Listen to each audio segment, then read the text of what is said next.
এখানে এসে আসলে সত্যি অনেক ভালো লাগছে। এখানে অনেক বিভিন্ন ধরনের আইটেম আছে, সবাই বিভিন্ন ধরনের বিভিন্ন খাবার নিয়ে স্টল দিয়েছে। তো সবার খাবার টেস্ট করা হয়ে গেছে অলরেডি, অনেক ভালো এবং সুস্বাদু খাবার। তো সবাই আসবেন এখানে, আর খুবই ভালো লেগেছে এসে সবাইকে। খুবই আজকে বর্ষবরণ উৎসব 1432, তো সবাই অনেক সুন্দর করে সেজেগুজে এসেছে, সবাইকে খুব ভালো লাগছে। আর স্টলগুলো অনেক মানে অনেক সুন্দর, আমার ভালো লাগছে। আজকের বৈশাখী মেলায় এসে খুবই ভালো লাগতেছে। ওয়েদারটাও অনেক ক্লাউডির মধ্যে আছে, বাট ভালো লাগতেছে। সবাই এখানে এনজয় করতে, বাচ্চারা এনজয় করতেছে। খানাদানা খাইলাম, অনেক মজা লাগতেছে। অনেক ভালো লাগতেছে, অনেক সুন্দর মেলা। সবাই রং বেরঙের লাল ড্রেস পরে যাচ্ছে, আর অনেক খেয়েছি সবাই মিলে।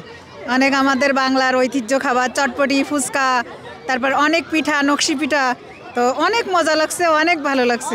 আমরা আজকে বৈশাখী মেলা এসেছি। এটা ইউরো বাংলার পক্ষ থেকে একটা বৈশাখী মেলা, অনেক সুন্দর আয়োজন। এটা আমাদের আসলে করা দরকার প্রতি বছর, আমাদের নতুন প্রজন্মের জন্য। আমাদের বাচ্চারা খুব এনজয় করতেছে। তারপরে খাবার অসাধারণ, আমরা সবগুলো স্টল থেকে খাবার খেয়েছি, সবার খাবার মজা, বিশেষ করে পিঠাগুলা, কারণ এগুলো তো সচরাচর বানানো হয় না। খুবই মজা ছিল পিঠাগুলা। আমি এখান থেকে চটপটি, ফুচকা, নকশি পিঠা আর অনেক কিছুই খাবো। কেমন লাগছে ফুচকা? হ্যাঁ, টেস্ট খুব ভালো। দেশের মতো? হ্যাঁ, আমি এই আপুটা সবসময় ট্রাই করি, আমি বাসায়ও নিয়ে যাই।